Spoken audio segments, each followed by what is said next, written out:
Hello everyone, क्या हाल है आप सबका। Welcome back to our YouTube channel Mindzilla we rise by lifting others. So guys, जैसे कि आप सबको पता है कि हमारा एस्टिमेशन की न्यू सीरीज़ चल रही है। हमने अभी तक 3 चैप्टर्स कंप्लीट कर लिए हैं और 4th चैप्टर को हमने स्टार्ट किया था, वैल्यूएशन एंड टेंडरिंग। वैल्यूएशन में हमने सबसे पहले क्या क्या पढ़ा, वैल्यूएशन क्या होता है, उसका पर्पस क्या होता है, market value, book value, salvage value, scrap value, obsolescence, बड़ी सारी डेफिनेशंस को हमने पढ़ा। ठीक है, अब हम आगे मूव ऑन करेंगे। जैसे कि अब मैंने आपको बताया था कि ये चैप्टर में सिर्फ डेफिनेशंस हैं, उनके बेसिस पे थोड़े बहुत जो न्यूमेरिकल्स हैं, थोड़े बड़े क्वेश्चंस हैं, वो भी मैं आपको कराऊंगा। और बेसिकली जो थोड़ा बहुत थ्योरी पार्ट है वो भी मैं आपको कंप्लीट कराऊंगा। तो अभी हम बढ़ते हैं आगे, ज़्यादा टाइम वेस्ट नहीं करेंगे, हम आगे बढ़ेंगे। और आपको पता था कि कल मैंने आपको 9 डेफिनेशन करवा चुका हूँ और 10th आज बढ़ेंगे हम 10th की तरफ। तो 10th लिख लो, एयर्स परचेज। 10th क्या लिख ली मैंने, एयर्स परचेज। देखो, एयर परचेज का मतलब क्या है। एयर्स परचेज का मतलब है कि एक अमाउंट, एक ऐसा अमाउंट जो हम इन्वेस्ट करेंगे ताकि हमारी कुछ अर्निंग हो। सपोज 1 रुपये बोलता है कि ऐसा अमाउंट में हम अर्न करेंगे ताकि हमें क्या मिले, इन्वेस्टमेंट में रिटर्न में क्या मिले, 1 रुपया मिले किसी गिवन रेट ऑफ इंटरेस्ट पे, किसी गिवन रेट ऑफ इंटरेस्ट पे, उसे कहते हैं years purchase.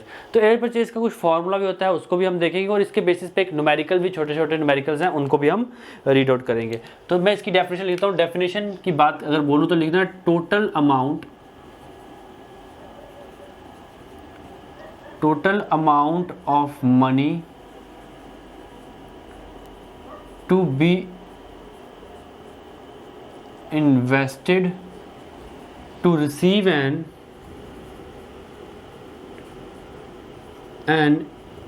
income of ₹1 at a given rate of interest। मैंने आपको बताया डेफिनेशन में वही लिखा हुआ है। ठीक है, ठीक है।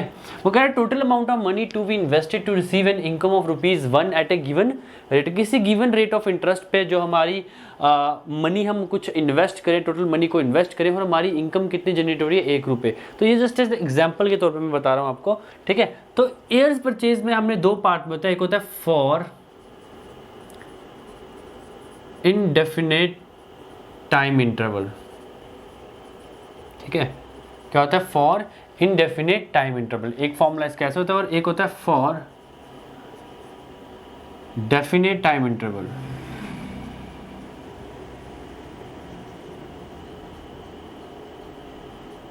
ठीक है, अब अगर इनडेफिनेट की बात करें तो इनडेफिनेट मतलब कोई हमारे पास फिक्स नहीं है, मतलब साल, 2 साल, 3 साल, 4 साल, 5 साल, कितना भी लगा सकता है। हमारे पास कोई फिक्स्ड टाइम इंटरवल नहीं है। इनडेफिनेट का मतलब होता है नॉट ए फिक्स्ड। ठीक है, तो यहाँ पे इसको मैं एयर्स परचेज का फॉर्मूला लिखता हूँ, YP लिख दूंगा। YP is equal to 100 upon rate of interest. अब ये फॉर्मूला आप सबने देखा होगा क्योंकि इसमें ऑब्जेक्टिव बहुत बार आता है। इसमें एग्जाम में बहुत बार MCQs में इस फॉर्मूले के बेसिस पे बहुत ही सिंपल सा ऑब्जेक्टिव भी आ जाता है, वो भी हम करेंगे। ठीक है, अब कई बार अगर आपको ऐसे नहीं देके ऐसे भी दे सकता है, YP is equal to 1 upon rate of interest. अब रेट ऑफ इंटरेस्ट किस में लेना है, डेसिमल में। याद रखना, ये चीज़ याद रखना।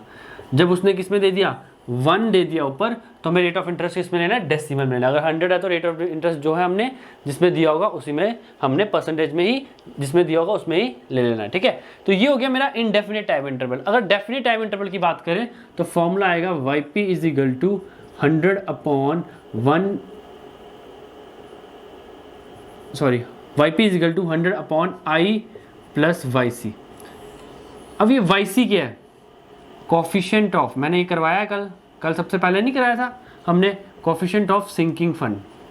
YC क्या है, coefficient of sinking fund. Coefficient of sinking fund YC है, कोफिशिएंट ऑफ सिंकिंग फंड। तो इसमें I अपने पास रेट ऑफ इंटरेस्ट है और 100 तो मैंने आपको बताया। ठीक है, ये आ गया मेरा एयर्स परचेज। एयर्स परचेज का मतलब ये है कि मैंने कुछ अमाउंट इन्वेस्ट किया ताकि मुझे कुछ रुपए क्या मिल रही है, इनकम मिल रही है, कितनी, 1 रुपये मिल रही है at a certain rate of, किसी रेट ऑफ इंटरेस्ट में। उसने दो पार्ट्स में डिवाइड कर दिया, एक तरफ कह दिया कि भाई इनडेफिनेट टाइम इंटरवल, मेरे पास कोई फिक्स टाइम इंटरवल नहीं है, एक तरफ कह दिया डेफिनेट टाइम इंटरवल, मतलब मेरे पास कोई फिक्स्ड टाइम इंटरवल है। ठीक है, तो ये अपने पास इसका आ गया फॉर्मूला। अब हम इस पे करेंगे क्वेश्चंस, 2 या 3 क्वेश्चंस करूंगा अलग अलग डिफरेंट टाइप्स के, तो उसके अकॉर्डिंग हम करेंगे इसको स्टार्ट। ठीक है, तो पहला क्वेश्चन देखिए, पहला क्वेश्चन कह रहा है वो, if the rate of interest for an investment of money is 8%, तो पहले मैं रेट ऑफ इंटरेस्ट को मार्क करता हूँ। रेट ऑफ इंटरेस्ट कितना मेरा 8% पर एनम।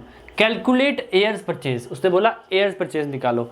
अब मैंने आपको बताया कि एयर्स परचेज का फॉर्मूले के 2 तरीके हैं, या तो अगर मैं लिख के बताता हूँ आपको, जैसे मैंने आपको बताया था, अगर मैं क्या करूँगा, YP years purchase is equal to 100 upon rate of interest, 100 upon rate of interest, तो मतलब मैं क्या करूँगा 100 डिवाइड बाय 8, मैं डायरेक्ट भी लिख सकता हूँ, क्या कर सकता हूँ 100 डिवाइड बाय 8 भी लिख सकता हूँ। बट अगर मुझे इसको किस में लेना, डेसिमल में लिखना, मैं ऐसे भी लिख सकता हूँ YP is equal to 1 upon 0.08, ऐसे भी लिख सकता हूँ।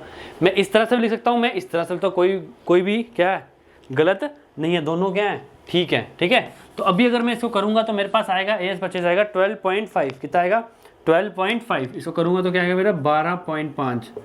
ठीक है, तो ये मेरा क्या आ जाएगा आंसर आ जाएगा। तो ये लास्ट ईयर का ऑब्जेक्टिव है।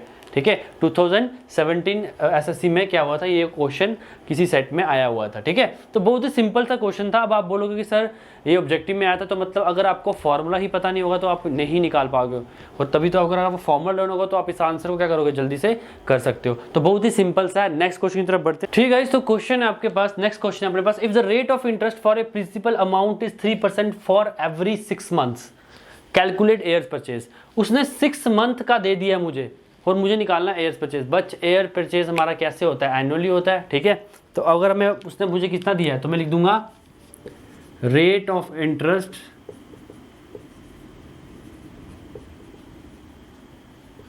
फॉर 6 मंथ, कितना है 3%। ठीक है, तो मैं लिखूंगा rate of interest for 1 year. अगर मेरा 6 मंथ का 3% है तो 1 ईयर का कितना होगा, 1 ईयर का ऑटोमेटिकली कितना लगेगा 6%। बस इसमें इतना सा चेंज था, बाकी अब फॉर्मूला क्या लगेगा, सेम लगेगा। YP is equal to 100 upon rate of interest, तो 100 अपॉन 6, कुछ 16.67 रुपीज़ आएगा। कितना आएगा 16.67 रुपीज़ आएगा आंसर। ठीक है, तो बहुत ही सिंपल था, सिर्फ क्या चेंज था, सिर्फ थोड़ा सा वर्डिंग में चेंज था, बाकी जो फॉर्मूला था वो था बिल्कुल सेम। तो नेक्स्ट क्वेश्चन की तरफ बढ़ते हैं। ठीक है, तो जितने भी टाइप के क्वेश्चंस बनते हैं मैं हर एक टाइप के क्वेश्चन आपको करवा दूंगा, इसके बाहर से कोई अलग टाइप नहीं आएगा। वैल्यूज चेंज हो सकती है, क्वेश्चन का पैटर्न चेंज नहीं होगा। ठीक है, वैल्यू आपको कोई भी चेंज हो सकती है। ठीक है, तो नेक्स्ट क्वेश्चन की तरफ बढ़ते हैं। ठीक है, तो एक और पैटर्न का एक क्वेश्चन आ सकता है, इस तरह से भी आपको एयर्स परचेज के लिए क्वेश्चन आ सकता है। क्वेश्चन रीड आउट करते हुए कह रहा है, rate of interest for an investment is 4% per annum and rate of interest for sinking fund is 5% during 20 years design life, calculate YP। अब आप इस तरह से क्वेश्चन देखोगे तो थोड़ा कंफ्यूज हो जाओगे, बोलोगे इसमें आपको यही नहीं पता लगेगा कि इसमें सिंकिंग फंड वाला फॉर्मूला लगाना है या एयर परचेज वाला लगाना है। बट मैंने आपको दोनों फॉर्मूले करवाए हैं, इनडेफिनेट टाइम इंटरवल के साथ भी और डेफिनेट टाइम इंटरवल के साथ। अगर आपको क्वेश्चन में सिंकिंग फंड का जिक्र कर दिया, उसने सिंकिंग फंड का जिक्र कर दिया या कोएफिशिएंट ऑफ सिंकिंग फंड दे दिया, तो आपको कौन सा फॉर्मूला लगाना है, डेफिनेट टाइम इंटरवल वाला। तो यहाँ पे सबसे पहले तो मैं फॉर्मूला लिख देता हूँ कि आपको निकालना क्या है, एयर परचेज निकालना है। तो YP इज इक्वल टू क्या फॉर्मूला था, 100 अपॉन I प्लस YC, यही था I प्लस YC। अब ये फॉर्मूला लगाने के लिए मुझे क्या चाहिए, I मेरे पास है, मुझे क्या चाहिए, मुझे YC चाहिए। क्या चाहिए, मुझे YC निकालना है। अब मुझे पता है कि मेरा YC क्या होता है, कोएफिशिएंट ऑफ सिंकिंग फंड। इसका फॉर्मूला मैंने आपको करवाया था कल, I upon 1 plus I whole power n minus 1। ठीक है, तो YC is equal to I कितना है मेरे पास। अब वो वाली परसेंटेज मत लगा लेना, 4% मत लगा लेना। 4% किसके लिए, rate of interest for 4% for annum, ये किसके लिए है, YP के लिए। अब rate of interest sinking fund वाला कितना है 5%, तो 5% लगाना है। याद रखना 0.05 divided by 1 plus 0.05, design life कितनी है 20 ईयर्स, 20 माइनस 1। तो इसको सॉल्व करेंगे तो आएगा अपने पास 0.030। ठीक है, अब ये मेरे पास क्या आ गया YC। अब मुझे क्या निकालना है, एयर्स परचेज। तो मैं क्या करूँगा 100 डिवाइडेड बाय आई कितना है, रेट ऑफ इंटरेस्ट कितना है 4 प्लस 0 पॉइंट कितना है 0.030, तो Y P is equal to ₹14.28। ठीक है, जो मैं आंसर निकालता हूँ एक बार चेक कर लिया करो कैलकुलेटर से, अगर कोई मिस्टेक हो तो आप कमेंट बॉक्स में कमेंट कर सकते हैं। वैसे तो जो आंसर मैं निकालता हूँ बिल्कुल एक्यूरेट होते हैं, फिर भी आप अपने लिए खुद से ट्राई कीजिए, ऐसा मत कीजिए, उतारने वाला काम मत कीजिए। जब आपको मैंने क्वेश्चन लिखा दिया उसके बाद आपको सिर्फ कॉन्सेप्ट समझना है और कैलकुलेशन जो है वो खुद से करोगे तो ही आपको प्रॉब्लम नहीं होगी मेंस में, या फिर तभी आपको प्रॉब्लम नहीं होगी एमसीक्यू में ऐसा क्वेश्चन आ गया। अगर आप अभी से कैलकुलेटर पे डिपेंड हो जाओगे एमसीक्यू वाले क्वेश्चंस वाले टाइप के, तो फिर आपको वहां पे भी प्रॉब्लम हो जाएगी। ठीक है, तो इस तरह से मैंने जितने क्वेश्चन अपने पास एयर्स परचेज के बनते थे वो करा चुका हूं। अब बढ़ते हैं अपने नेक्स्ट टॉपिक की तरफ। नेक्स्ट टॉपिक अपना 11th डेफिनेशन आती है। अभी हमने 10 डेफिनेशन कर चुके हैं, 10 डेफिनेशन कर चुके हैं। अब अपने पास 11 डेफिनेशन आती है कैपिटल कॉस्ट। क्या आती है, capital cost.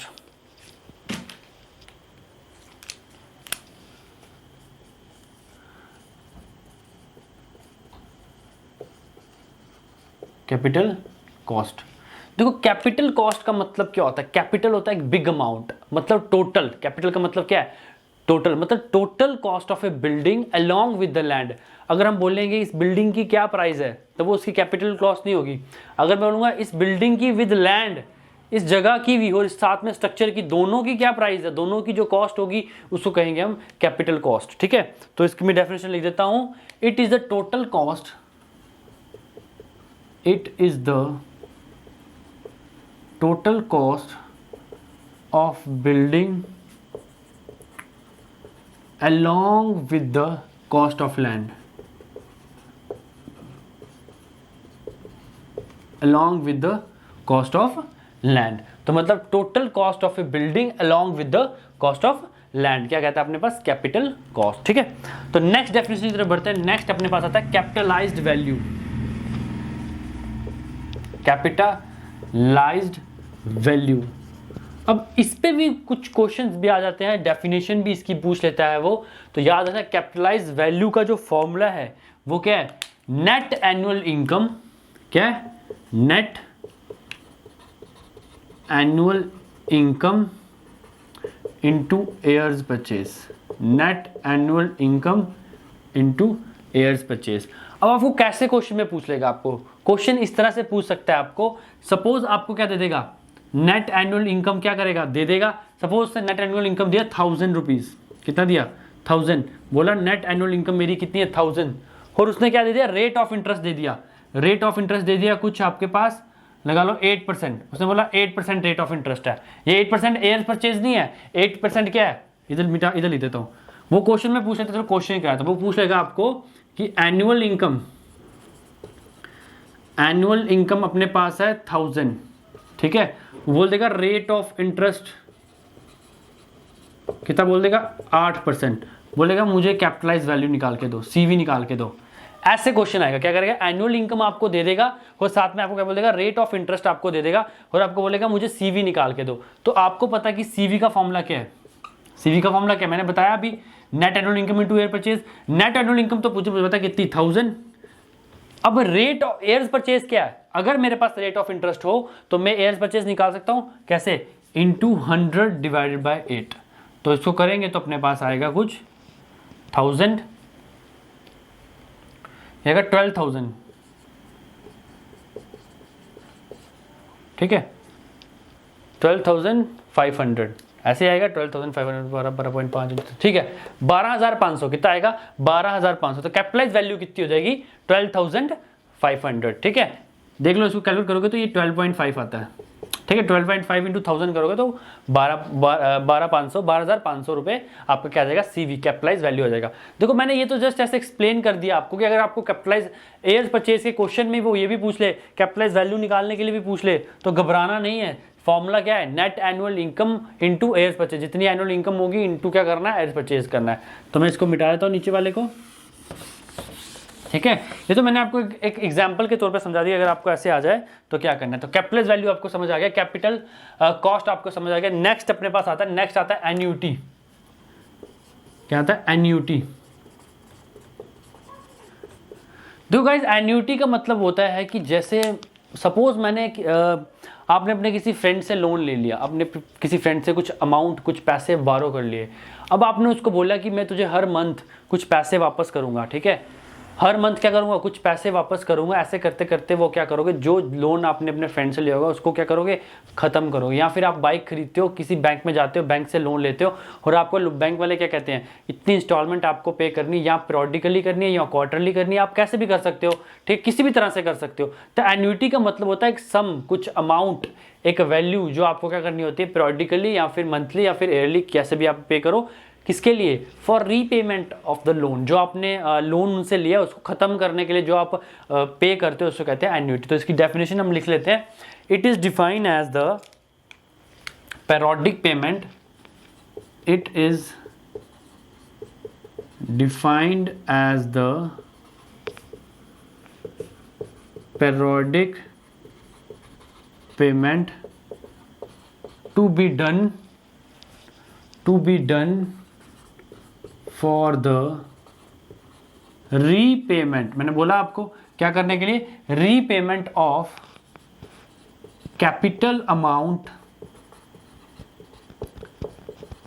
Taken by the given person. किसी भी पर्सन से या फिर कहीं से भी, पर्सन की अगर मैं बोलता हूं आपने बैंक से ले लिया, मैं एग्जांपल में बता रहा हूं, जैसे मतलब वो कह रहा है कुछ अमाउंट, जैसे आप ईएमआई कराते हो, आजकल क्रेडिट कार्ड पे आप क्या करते हो, ईएमआई कराते हो, बैंक से आप लोन ले लेते हो, कहीं से आप क्रेडिट उनको जहाँ से खरीदते हो उनको क्या करते हो, फुल पेमेंट कर देते हो। बट आप क्या करते हो, बैंक को क्या करते हो, अपने मंथली पीरियडिकली कुछ अमाउंट पे करते हो अपने टोटल कैपिटल कॉस्ट को की रीपेमेंट के लिए किसी पर्सन से, जैसे इसमें मैंने क्या बताया, किसी पर्सन से, ऐसे बैंक से भी ले सकते हैं।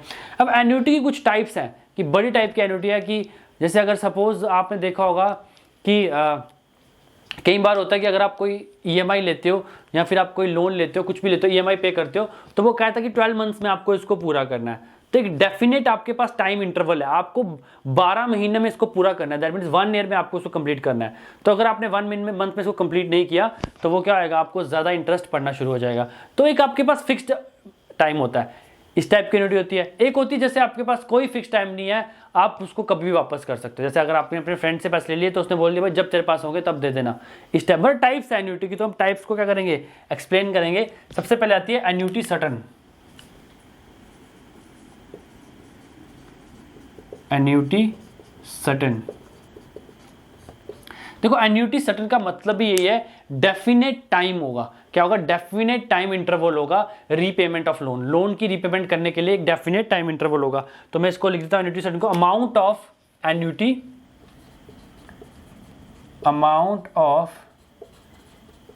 Annuity paid for definite number of years. मतलब नंबर ऑफ ईयर्स क्या है, पहले के बता दिए भाई 5 साल में करना है, 2 साल में करना है, 3 साल में करना है, इसके बाद में इंटरेस्ट ज्यादा पड़ना शुरू हो जाएगा, इसके अंदर आपको पेमेंट करनी ही करनी है किसी भी हालत में, उसको कहते हैं एन्युटी सडन। ठीक है, एक होता है एन्युटी ड्यू।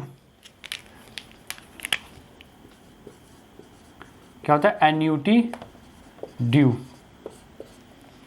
अब एन्युटी ड्यू में भी यही होता है कि हमें क्या करना है, फिक्स टाइम इंटरवल है, डेफिनेट टाइम इंटरवल है, बट आपको बिगिनिंग में करना है। ऐसा नहीं करना है कि अगर आप क्या करो, जैसे मतलब आपको बिगिनिंग में क्या करना है, एक अच्छा खासा पेमेंट आपको देना ही है। बिगिनिंग में क्या करना है, अच्छा खासा पेमेंट देना ही है। एन्युटी सडन में क्या है कि आपको क्या करना है, एन्युटी सडन में क्या करना है, आपको एक डेफिनेट टाइम इंटरवल बोलेगा, आपको ईएमआई रख देंगे, आपको मंथली पीरियडिकली क्या करना है, अमाउंट को क्या करना है, एन्युटी को क्या करना है, पेड करता जाना है। बट एन्युटी ड्यू का मतलब है कि आपको बिगिनिंग में भी करना है, क्या करना है, बिगिनिंग में भी करना है। एन्युटी पेड बाय समवन, लिख देते हैं इसको, कॉमा डालता हूं मैं, amount of annuity paid in the beginning. ठीक है, इन the beginning of each period of year. ठीक है, अब वो एन्युटी ड्यू का मतलब है कि उसने क्या करना, in the beginning of each period of year, and मैंने आपको बताया सेम ऐसे ही for definite number of years.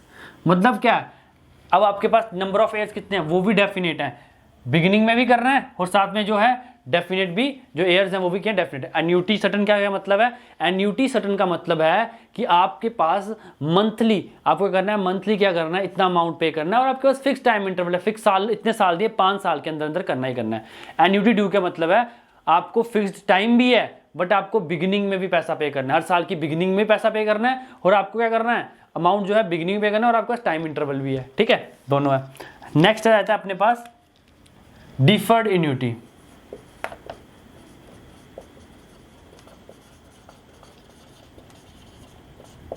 देखो डेफर्ड एन्युटी आप सबको पता होगा, जिन्होंने एजुकेशन लोन्स लिए होंगे, जो एग्रीकल्चर लोन्स होते हैं, एजुकेशन लोन्स होते हैं, डेफर्ड एन्युटी में आता है। इसमें क्या होता है, जैसे आपने लोन ले लिया, आपको स्टार्टिंग में नहीं करना है, स्टार्टिंग के 1-2 साल क्या होता है, जब तक आप एजुकेशन चल रही है तब तक आपको कोई उसकी इंटरेस्ट नहीं पड़ता, आपको कोई इंटरेस्ट नहीं पड़ता। आप अगर आप उसकी EMI नहीं भी दोगे, आपको कोई प्रॉब्लम नहीं होती है।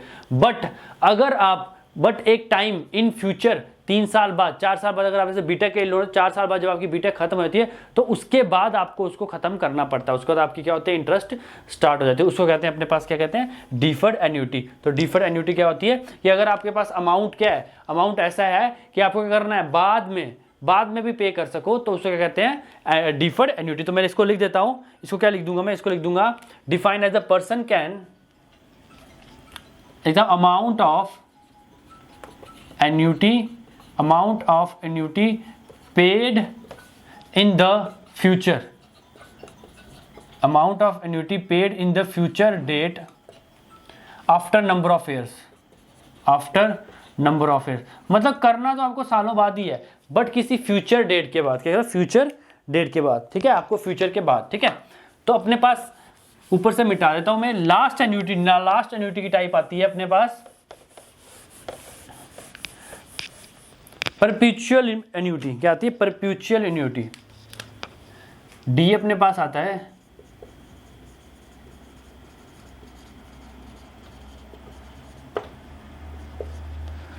देखो, परपेचुअल एन्युटी का मतलब ये है, मेरे पास कोई बॉन्ड नहीं है, कोई टाइम नहीं है, कोई एयर्स का नंबर नहीं है, मेरे को कुछ नहीं बोला, मेरा मन करेगा जब मैं तब लोन को रीपे करूंगा, उसको कहते हैं परपेचुअल एन्युटी।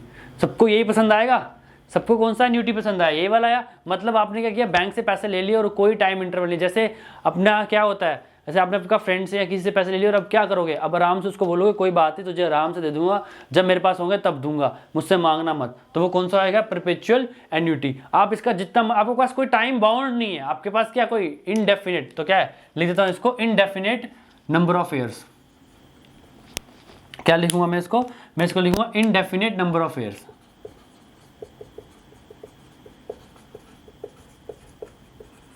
ठीक है। तो यहाँ पे हमारी 13 डेफिनेशंस हो चुकी हैं, हम 14 की तरफ बढ़ते हैं, ठीक है। होप आपको ये एन्युटी समझ आ गया। एन्युटी का मतलब होता है कि कुछ अमाउंट आपको क्या करना है, मंथली, पीरियडिकली, ईयरली पे करना है। किसके लिए, अपने रीपेमेंट ऑफ द लोन, जो आपने कहीं से बोरो किए हैं, किसी से पैसे, किसी अदर पर्सन से पैसे लिए या फिर बैंक से लिए। तो कुछ टाइप्स थी एन्युटी की, तो ये भी ऑब्जेक्टिव में आ जाती हैं टाइप्स। तो मैं आपको टाइप्स के बारे में बता रहा हूँ, क्यों, देखो जो मैं करवा रहा हूँ आपको, मैंने बताया जो कंटेंट, जो मटेरियल आपको प्रोवाइड किया जा रहा है, मैं जिस दिन मेरा एस्टिमेशन कॉस्टिंग खत्म हो जाएगा, तो मैं क्या करूँगा, मैं आपको चैलेंज कर दूंगा, किसी भी बुक के ऑब्जेक्टिव उठा लो, MCQs उठा लो, मैं 100% कह सकता हूँ हर एक MCQ मेरे नोट्स में से आएगा, इसी में से आपके हर एक MCQ सॉल्व होंगे। मैं चैलेंज कर रहा हूँ, अगर नहीं आएगा तो कमेंट कर देना नीचे, बोल देना सर नहीं आया। मैं चैलेंज कर रहा हूँ 10 में से आपके 8 नंबर ना, मैं 10 में से 10 श्योरिटी करता हूँ, मैं कहता हूँ 10 में से 10 आपके आएंगे, बट वो 10 में से 10 लाने के लिए आपको खुद से क्या करना पड़ेगा, थोड़ा सा हार्ड वर्क करना पड़ेगा, ठीक है, टेस्ट सीरीज को लगाना पड़ेगा। सो गाइस नेक्स्ट अपने पास आता है, नेक्स्ट आता है 14th डेफिनेशन। कौन सी चल रही है, 13 डेफिनेशन हम कर चुके हैं, 14th आती है अपने पास मॉर्टगेज। देखो जो मॉर्टगेज डेफिनेशन है बहुत ही सिंपल और सरल भाषा में मैं आपको एक्सप्लेन करूंगा कि जैसे कि अगर आपके पास कोई लैंड है, कोई बिल्डिंग है, हम क्या करते हैं उस बिल्डिंग, उस लैंड के कोई डॉक्यूमेंट्स वगैरह हैं, उसको क्या करते हैं, डिपॉजिट कर देते हैं एज ए सिक्योरिटी, और उसका 70% अमाउंट ले लेते हैं और निकल जाते हैं। मतलब कहने का मतलब यह है कि मैंने क्या किया, अपनी लैंड के अगेंस्ट लोन ले लिया, मतलब मेरी लैंड की जितनी वैल्यू थी उसका 70% अमाउंट मैंने लोन ले लिया, उसको कहते हैं। अब जो लैंड है, जो हैज़ ए मैंने क्या किया वहाँ पे, हैज़ ए सिक्योरिटी डिपॉजिट करवाई, उसको क्या कहेंगे, उस लैंड की, उस प्रॉपर्टी को क्या कहेंगे, हम कहेंगे मॉर्टगेज। मैं फिर से बताता हूँ कि जैसे मेरे पास कोई प्रॉपर्टी है, मैंने उस प्रॉपर्टी को क्या कर दिया, डिपॉजिट करा दिया एज ए सिक्योरिटी, और उस प्रॉपर्टी का जितना मार्केट प्राइस चल रहा है उसका 70% अमाउंट मैंने लिया और मैं चला गया। अब जो प्रॉपर्टी मैंने डिपॉजिट करी उसको क्या कहेंगे, मॉर्टगेज। उस प्रॉपर्टी को क्या कहेंगे, जो security as a security deposit करी उसको कहेंगे मॉर्टगेज। तो डेफिनेशन में लिख देता हूं इसकी, it is defined as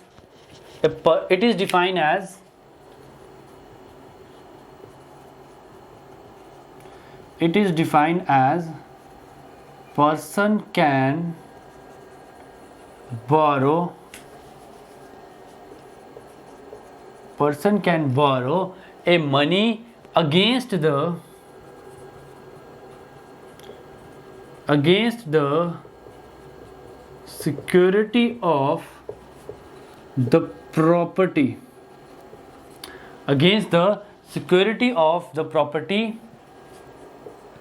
that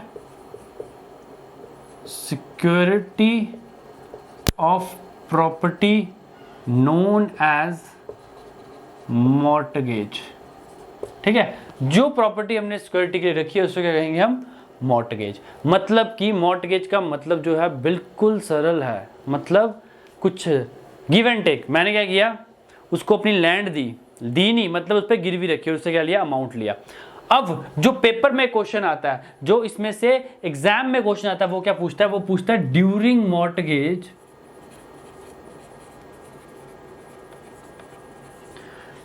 mortgage person can get 70% of the total cost of property. मैंने आपको बताया, मतलब 70% किसका मिलता है, उस प्रॉपर्टी का जो आप वहां पे गिरवी रख रहे हो उसका 70% आपको क्या मिलता है, लोन मिलता है। और ये ऑब्जेक्टिव में बहुत बार आ चुका है। ठीक है, तो आगे भी आ सकता है। अब वो कहता है द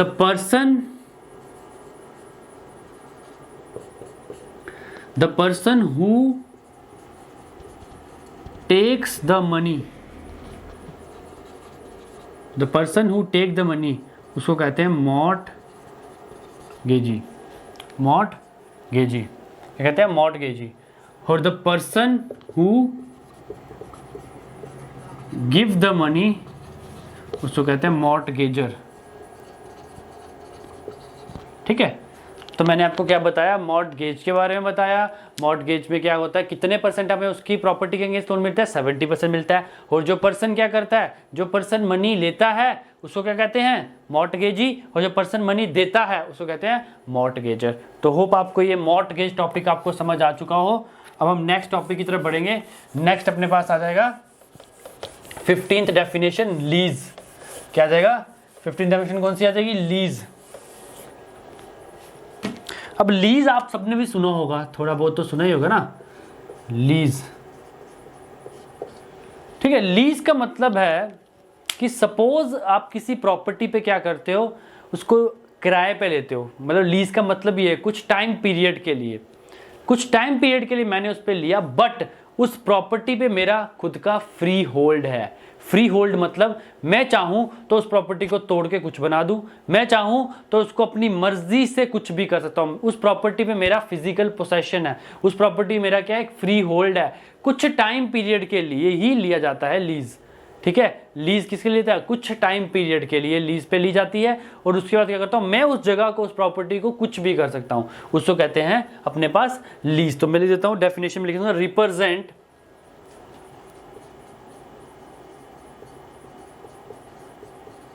फ्री होल्ड और physical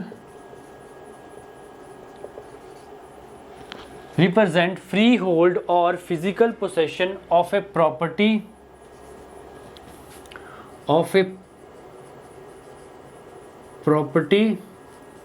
for a predefined time interval. मैंने आपको बताया कुछ टाइम इंटरवल के लिए। प्री डिफाइंड मतलब पहले का बताया होता है, भाई तुझे मैं 50 साल के लिए लीज पे दे रहा हूँ, तुझे 99 ईयर्स की लीज दे रहा हूँ, तुझे 100 ईयर्स की लीज दे रहा हूँ, तुझे 10 ईयर्स की लीज पे दे रहा हूँ। उस पर तू प्रॉपर्टी पे कुछ भी कर सकता है, उस पर एक फ्री होल्ड है, तेरा फिजिकल पोजेशन होगा, तूने तेरा जो मन करेगा तू उस पर कर सकता है, उसको कहते हैं अपने पास लीज। अब इसमें भी होता है कि person who take the property उसको कहते हैं लीजे, ठीक है। Person who gives the property उसको कहते हैं leisure,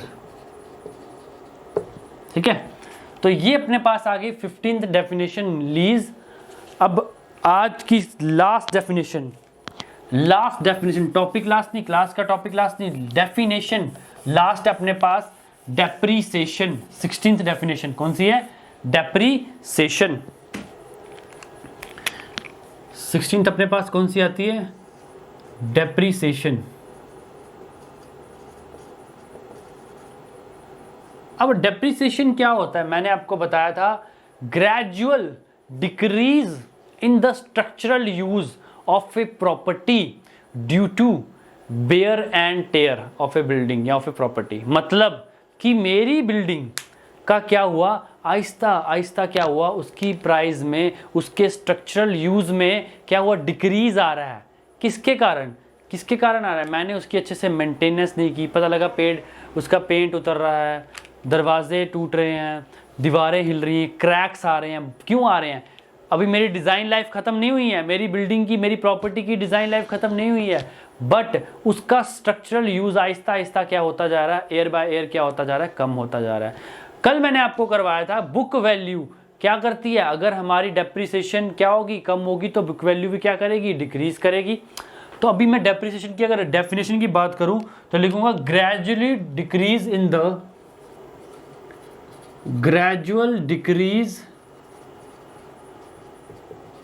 in the value of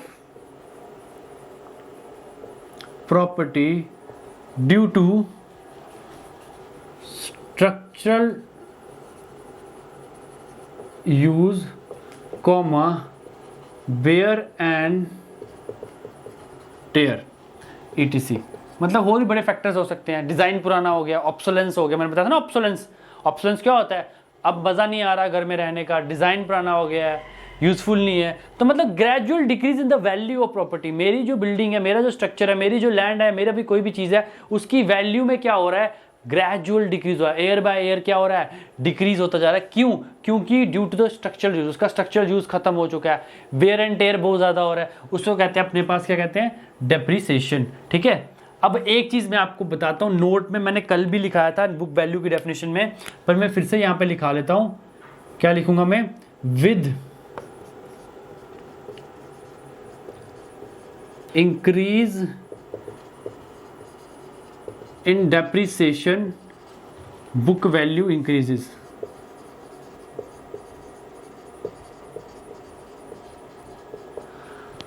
मतलब जितना ज़्यादा मेरा डेप्रिसिएशन होता जाएगा, उतना मेरा क्या होगा, बुक वैल्यू भी क्या करता जाएगा, इंक्रीज करता जाएगा, ठीक है गाइस। तो इस डेप्रिसिएशन के कुछ मेथड्स हैं, 4 मेथड्स में इसके डिस्कस करूंगा। 2 मेथड्स पे न्यूमेरिकल्स आएंगे, जिन पे न्यूमेरिकल आएंगे मैं करवाऊंगा, ठीक है, आपने घबराना नहीं है, जिन पे न्यूमेरिकल आएंगे मैं उस पर न्यूमेरिकल करवाऊंगा। तो इसका पहला मेथड है अपने पास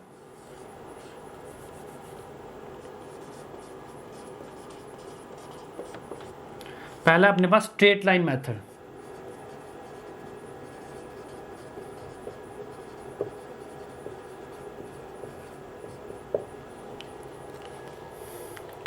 स्ट्रेट लाइन मेथड का मतलब है कि जो वैल्यू ऑफ प्रॉपर्टी है, जो डिक्रीज है वैल्यू ऑफ प्रॉपर्टी में, मैंने डिप्रेशन बताया आपको क्या हो रहा है, डिक्रीज हो रहा है ग्रेजुअल वैल्यू ऑफ प्रॉपर्टी में।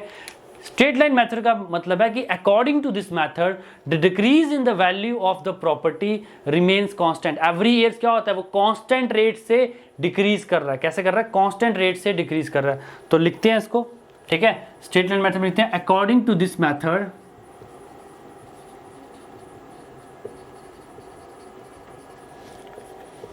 the decrease in according to this method the decrease in the value of property for every year remain constant। ठीक है, हर साल क्या हो रहा है, जो डिक्रीज हो रहा है वो कैसा हो रहा है, कांस्टेंट हो रहा है।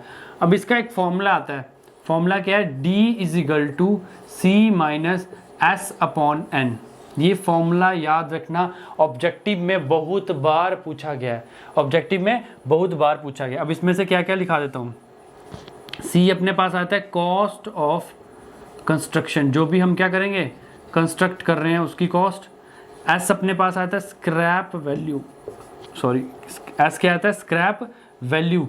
एन क्या आता है डिज़ाइन लाइफ, एन क्या आता है डिज़ाइन लाइफ। डी आपको पता है क्या आता है, डी अपने पास डेप्रिसिएशन, ठीक है। अब अगर मुझे इसी फॉर्मूले से डी दिया है और मुझे क्या निकालना है, बुक वैल्यू निकालना है, तो याद रखना book value for as book value after 1 year is equal to 1 year B1 is equal to C minus D. अगर मुझे बुक वैल्यू निकालनी है आफ्टर 1 ईयर तो B1 क्या होगा, C क्या है, C क्या है मेरी कॉस्ट ऑफ कंस्ट्रक्शन। जो मैंने मैंने आपको बुक वैल्यू का मतलब बताया था, बुक वैल्यू क्या होता है, उसके अकाउंट्स में क्या रेट चल रहा है, उसके अकाउंट्स में क्या वैल्यू चल रही है after deducting depreciation, after deducting the जितनी भी डेप्रिसिएशन उसको क्या करना है, डेप्रिसिएशन को निकाल देना है। तो अगर मैं बोलूँ एक साल बाद मेरी बुक वैल्यू कितनी होगी, C माइनस डी। वैसे ही बुक वैल्यू आफ्टर 2 ईयर्स की बात करता तो B2 is equal to C minus 2 into D. वैसे ही अगर क्या करता 3 ईयर्स की बात करता B3 is equal to C minus 3 into D. इसी तरह से क्या होता, n की बात करता तो n इंटू डी भी होता, C is equal C minus n into D. अगर कितने सालों की बात करता, n ईयर्स की बात करता, ठीक है। तो ये मैंने क्या किया, स्ट्रेट लाइन मेथड के बारे में आपको बता दिया। स्ट्रेट लाइन मेथड में ध्यान रखना, आपको इसका फॉर्मूला याद रखना है और इसके फॉर्मूले पे बेस से क्वेश्चन भी आता है जिसको हम अभी करेंगे, उस क्वेश्चन को भी आप ध्यान से देखना, ठीक है। तो नेक्स्ट क्वेश्चन है अपने पास, वो कहता था initial cost of a pump is ₹20,000 and scrap value is 10% of initial cost with design life of 9 years, calculate the annual depreciation. ठीक है, क्या करना है हमने, एनुअल डेप्रिसिएशन को क्या करना है, कैलकुलेट करना है, and book value of a pump after 4 years, book value भी करनी है और एनुअल डेप्रिसिएशन को भी कैलकुलेट करना है। तो मैं अपने पहले क्या कर लूँगा, फॉर्मूला लिख दूंगा। मुझे पता है मेरा डेप्रिसिएशन का फॉर्मूला क्या होता है, C minus S upon n, ये फॉर्मूला होता है। अब मुझे पता है कि मेरे पास C क्या है, cost of construction, cost of pump क्या है 20,000, तो मतलब 20,000। S क्या है, S यहाँ पे है स्क्रैप वैल्यू, स्क्रैप वैल्यू कितनी होती है 10% ऑफ इनिशियल कॉस्ट, 20,000 का 10% कितना हो जाएगा 2,000, तो minus 2,000 divided by n, design life कितनी है 9 ईयर्स, कितनी है 9 ईयर्स। जब इसको मैं डिवाइड करूंगा तो यहाँ पे आएगा 9, 20,000 minus 2 18,000, 18,000 by divide by 9 is equal to आ जाएगा अपने पास डेप्रिसिएशन 2,000, कितना आएगा डेप्रिसिएशन, कितना आएगा 2,000। ठीक है, तो डी मेरे पास आ गया। अब मुझे क्या निकालनी है, बुक वैल्यू। अब क्वेश्चन को पढ़ना, book value of a pump after कितने साल 4 ईयर्स, तो लिखना बुक वैल्यू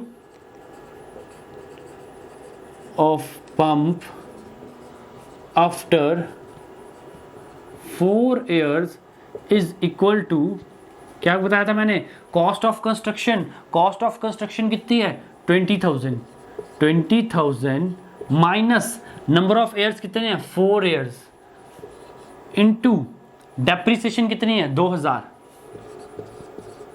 ठीक है, 4 2 8, 20,000 माइनस 8,000 तो आ जाएगा अपने पास 12,000, क्या जाएगा 12,000, क्या जाएगा मेरे पास book value of a pump, क्या जाएगा 12,000। तो इस तरह से आपको क्वेश्चन आ सकता है। देखो इसमें बहुत ही सिंपल सी कैलकुलेशन थी, तो आपको ऑब्जेक्टिव में भी आ सकता है, एमसीक्यूज में भी आता है। ऐसा क्वेश्चन एमसीक्यूज में बहुत बार पूछा गया है और आ भी सकता है। ठीक है, तो ये सिंपल सी कैलकुलेशन थी। तो अब हम बढ़ते हैं अपने नेक्स्ट टॉपिक की तरफ। नेक्स्ट अपने पास आता है डेप्रिसिएशन का, नेक्स्ट अपने पास आता है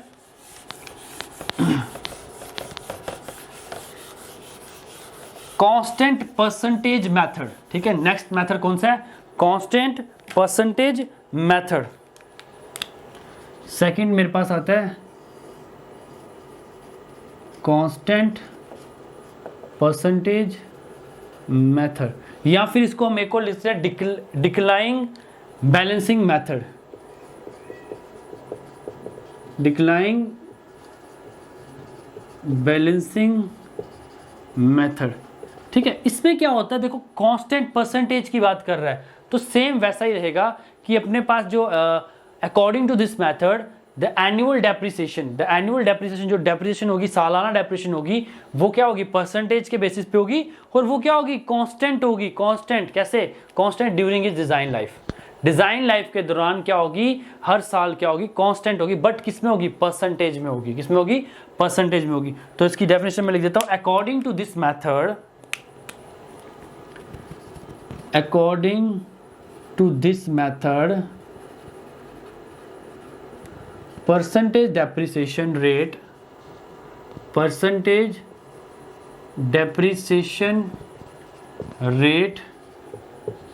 remains constant। इसका नाम ही जब क्या है, कांस्टेंट परसेंटेज मेथड है, तो depreciation rate remain constant during its design life. Design life का मतलब क्या होता है, utility period, during its design life. ठीक है, अब इसका कुछ फॉर्मूला होता है, अब होता है percentage D is equal to 1 minus S upon C power 1/n into 100। तो ये फॉर्मूला भी कई बार ऑब्जेक्टिव में वो पूछ चुका है। ऑब्जेक्टिव में पूछ लेता है वो कांस्टेंट परसेंटेज मेथड का फॉर्मूला। तो फॉर्मूला क्या होता है, 1 माइनस एस अपॉन सी की पावर 1/n इंटू 100। अब एस क्या है, स्क्रैप वैल्यू लिखाने की जरूरत है, एस क्या है, स्क्रैप वैल्यू, सी क्या है, कॉस्ट ऑफ कंस्ट्रक्शन या कॉस्ट ऑफ पंप, जो भी इक्विपमेंट जो भी हम यूज कर रहे हैं उसकी कॉस्ट। तो एस और सी तो मुझे लिखाने की जरूरत नहीं है।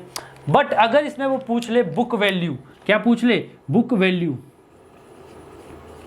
अगर इसमें भी वो पूछ ले बुक वैल्यू आफ्टर 1 ईयर, तो क्या होगी, B1 is equal to C minus percentage D by 100 into C. क्या आएगा, C minus percentage D by 100 into C. अब अगर वो पूछ ले बुक वैल्यू आफ्टर 2 ईयर्स, तो B2 is equal to B1 minus percentage D by 100 into B1 into B1। तो इसी तरह से क्या आएगा, n, अगर n ईयर्स के लिए बोला होता तो क्या होता, n ईयर्स के लिए होता तो क्या होता, n आ जाएगा इंटू, यहाँ पे n आ जाएगा ना, जितने सालों के लिए होगा, जितना पिछला होगा उसके अकॉर्डिंग अपने पास आ जाएगा। ठीक है, तो ये अपने पास आ गया कांस्टेंट परसेंटेज का मेथड का फॉर्मूला, और इसके बेसिस पे भी हम एक क्वेश्चन आपको सॉल्व करके दिखाएंगे कि कैसे क्वेश्चन आपको पूछा जा सकता है। ठीक है गाइस, तो अपने पास क्वेश्चन है, calculate the percentage depreciation for a machine having total cost of 50,000 rupees with 10 years design life. ठीक है, बहुत ही सिंपल सा क्वेश्चन है। तो अगर मैं देखूं तो इसको सॉल्व करने के लिए मेरे पास फॉर्मूला क्या था, परसेंटेज डी का फॉर्मूला क्या था, 1 माइनस एस अपॉन सी की पावर 1/n इंटू 100।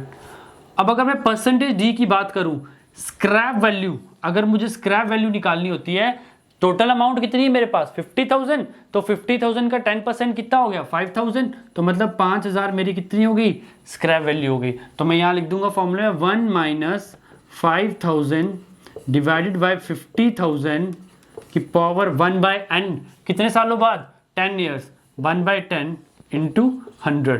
तो अगर मैं इसको सॉल्व करूंगा तो मेरे पास परसेंटेज डेप्रिसिएशन आएगा 20.56%। कितना आएगा, 20.56%। ठीक है, तो इस तरह से आप सॉल्व कर सकते हैं इसको।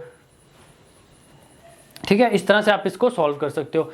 एक और पॉइंट जो मैं आपको डेप्रिसिएशन के बारे में बताना चाहता हूं वो ये पॉइंट है, जो डेप्रिसिएशन होता है वो फर्स्ट 5 ईयर्स, जैसे अगर आपने नई नई बिल्डिंग बनाई, नई कोई स्ट्रक्चर बनाया, कुछ भी बनाया नया, तो पहले 5 साल तक डेप्रिसिएशन क्या होता है, जीरो।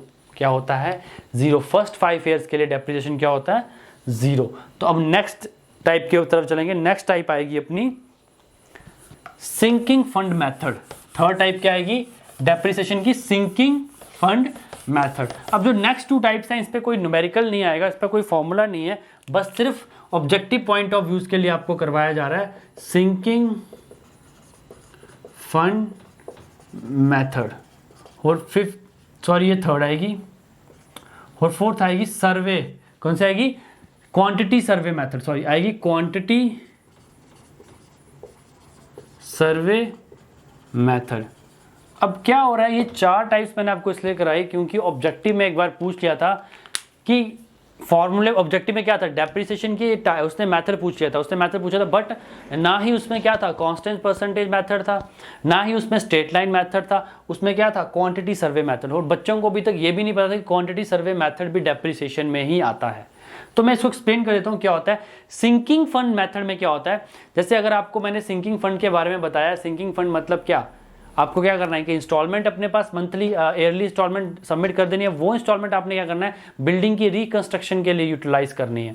अब ये क्या चलता जाएगा, सालाना चल रहा है ना, तो सिंकिंग फंड मेथड यहाँ पे डेप्रिसिएशन को इस तरह से कहता है, वो कहता है कि सिंकिंग फंड मेथड जो है डेप्रिसिएशन में वो अमाउंट जो हम क्या कर रहे हैं सालाना पे कर रहे हैं। अब सपोज मैंने 100 रुपीज़ हर साल में डालते जा रहा हूँ, मैं 50 साल बाद उसको निकालूंगा, वो 100 रुपीज़ तो मैं मंथली डाल रहा हूँ, बट हर साल उसमें क्या हो रहा है, एक इंटरेस्ट भी आ रहा है ना हर साल।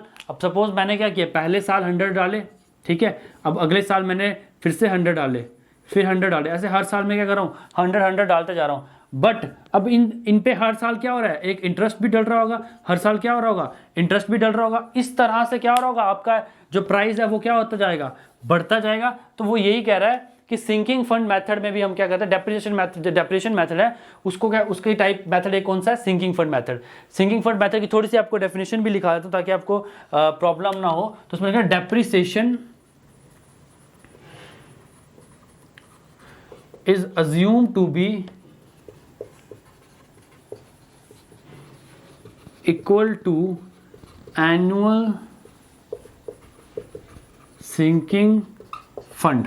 मैंने आपको बताया इसमें हम क्या करते हैं, डेप्रिसिएशन को जो है अज्यूम कर लेते हैं इक्वल किसके, एनुअल सिंकिंग फंड के, और साथ ही साथ क्या, एंड द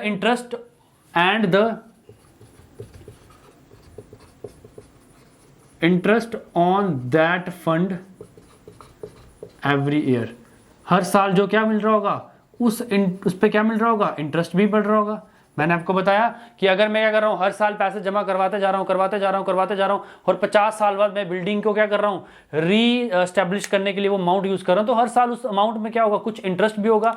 तो वो यही कह रहा है कि जो डेप्रिसिएशन है उसको हमने क्या मान लिया, सिंकिंग फंड को ही मान लिया, जो एनुअल इंस्टॉलमेंट हम जमा कर रहे हैं, साथ ही साथ उसका जो इंटरेस्ट हमें पड़ रहा है, हम उसको क्या मान लेंगे, डेप्रिसिएशन में अज्यूम कर लेते हैं। ठीक है, तो ये भी सिंकिंग फंड मेथड भी एक डेप्रिसिएशन का क्या है, एक मेथड है। लास्ट अपने पास आता है quantity survey method. Quantity survey का मतलब ही यही है कि ये मेथड की कोई फिक्स्ड क्वांटिटी नहीं है, ना ही कोई परसेंटेज डेप्रिसिएशन है, ना ही मेरे पास कोई फिक्स्ड अमाउंट है। जैसे एनुअल में भी कुछ ना कुछ मुझे पता होगा, इतना रेट ऑफ इंटरेस्ट मिल रहा है, इतना मुझे फिक्स कर रहा हूं मैं, बट क्वांटिटी सर्वे मेथड में किसी भी तरह का कोई भी मेरे पास नहीं है, बट एक अंदाजे तौर पे मैं जाऊंगा, देखूंगा बिल्डिंग में कि अच्छा इतना वेयर एंड टेयर हो रहा है, इतना ऑब्सोलेंस हो गई है बिल्डिंग, इतनी पुरानी हो गई है, इसका स्ट्रक्चर डिज़ाइन मतलब ख़राब हो गया है, या इसमें ये आउट ऑफ सिटी हो गई है, या बहुत सारी चीज़ें जो भी प्रॉब्लम हम फेस कर रहे हैं, वो मैं क्या करूँगा, खुद से जाके सर्वे करके क्या करूँगा, एनालाइज करके उसको क्या करूँगा, बोलूँगा कि इसकी डेप्रिसिएशन इतनी है, इसकी जो क्वांटिटी, इसकी वैल्यू है जो बिल्डिंग की अब इतनी हो गई है, खुद से ही मान लूँगा। तो इसको कहते हैं क्वांटिटी सर्वे मेथड। ठीक है, अब जो क्वांटिटी सर्वे मेथड कोई आम आदमी कर सकता है? नहीं, एक अच्छा खासा लर्नर जिसको पता हो, जिसको इस चीज़ों की नॉलेज होगी, वही जाके कर सकता है, वही जाके देख सकता है। ठीक है, तो अब ये थी 4 मेथड जो मैंने आपको डेप्रिसिएशन के मेथड से करवा चुका हूँ। अब इस जो अपना ये चैप्टर चल रहा है वैल्यूएशन का जो लास्ट आज का टॉपिक है वो है क्लासिफिकेशन ऑफ वर्क। वैल्यूएशन का लास्ट टॉपिक क्या अपने पास, क्लासिफिकेशन ऑफ वर्क। तो इसको कर लेते हैं, क्लासिफिकेशन ऑफ वर्क को।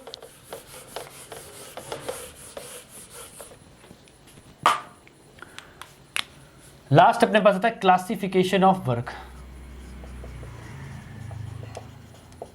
देखो, अब जो वर्क है उसको क्लासिफाइड किया गया है, 2 पार्ट्स में क्लासिफाइड किया है, on the basis of nature of work.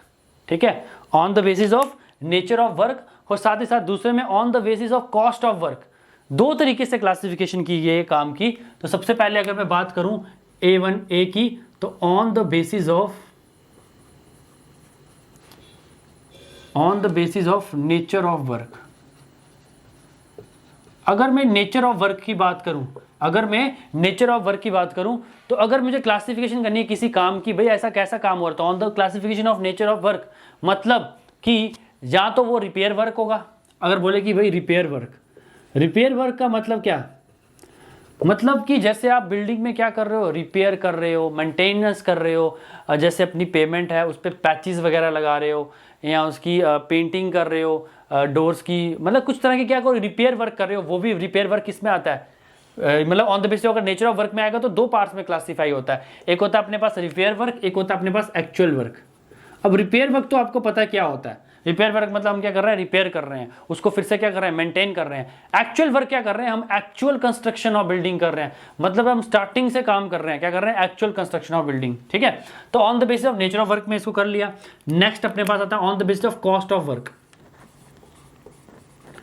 On the basis of cost of work, तो कॉस्ट ऑफ वर्क में हमने इसको तीन पार्ट्स में डिवाइड किया, क्या मेजर वर्क, ठीक है, सेकंड अपने पास आता है माइनर वर्क, थर्ड अपने पास आता है पेटी वर्क। अब इसने क्या किया है, इसने मेजर, माइनर वर्क और पेटी वर्क को कुछ कॉस्ट में डिवाइड कर दिया कि इतने थाउजेंड, इतने लाख से काम होगा तो वो मेजर में आएगा। देखते हैं कितने, तो लिखो प्रोजेक्ट कॉस्ट अगर किससे ज्यादा होगी, 2 लाख, अगर 2 लाख से मेरी जो प्रोजेक्ट कॉस्ट है वो ज्यादा होगी तो वो किस में आएगा, मेजर वर्क में आएगा। अगर project cost 50K to 2 lakh होगी, अगर 50,000 से 2 लाख के बीच में होगी तो वो किस में आएगा, माइनर वर्क आएगा। अगर प्रोजेक्ट कॉस्ट 50,000 से कम होगी, अगर प्रोजेक्ट कॉस्ट 50,000 से वर्क कम होगी तो वो किस में आएगा, पेटी वर्क में आएगा। ये ऑब्जेक्टिव एसएससी जेई में 2018 में आया था। ये ऑब्जेक्टिव क्या आया था, एसएससी जेई 2018 में आया था। उसने पूछा था 20,000 का अगर काम है तो वो किस में आता है, मेजर वर्क में, माइनर वर्क में, पैटी वर्क में या नन ऑफ अबव में। इस तरह से आपको क्वेश्चन पूछा था। तो यहाँ 50,000 से कम का जितना भी काम होता है वो किस में आता है, पैटी वर्क में। तो होप गाइज आपको जो चैप्टर है वैल्यूएशन मैंने अच्छी तरह से करवा चुका हूँ। जितनी भी डेफिनेशन इंपॉर्टेंट, जितनी भी आज दिन तक एग्जाम में आई हैं या फिर वो आगे आ सकती हैं, वो सारी की सारी मैंने आपको अच्छी तरह से एक्सप्लेन किए हैं। उनके बेसिस पे जितने क्वेश्चंस बनते थे वो भी आपके सामने लेके आया हूँ। तो होप आपको ये वैल्यूएशन चैप्टर से समझ आया हो। लास्ट चैप्टर एस्टिमेशन और कॉस्टिंग का जो हमारा 4th चैप्टर था, उसका जो लास्ट पार्ट है अपने पास टेंडरिंग, वो हम कल पढ़ेंगे। टेंडर क्या होता है, कॉन्ट्रैक्ट्स क्या होता है। जो कल की क्लास है वो भी बहुत इंपॉर्टेंट है, इसमें भी बहुत सारे क्वेश्चंस आते हैं। और जो आज की क्लास मैंने आज क्लास कराई वो भी बहुत इंपॉर्टेंट है। तो होप गाइज आपको ये सारा समझ आया हो। तो वीडियो को लाइक कीजिए, शेयर कीजिए। अगर आपने अभी तक हमारे चैनल को सब्सक्राइब नहीं किया तो प्लीज़ चैनल को सब्सक्राइब कीजिए और साथ ही साथ बेल आइकन को प्रेस कीजिए ताकि हमारी आने वाली वीडियोज़ के नोटिफिकेशन आपको मिलते रहें। तो होप अब लेते हैं हम अलविदा guys. Thank you very much and have a nice day.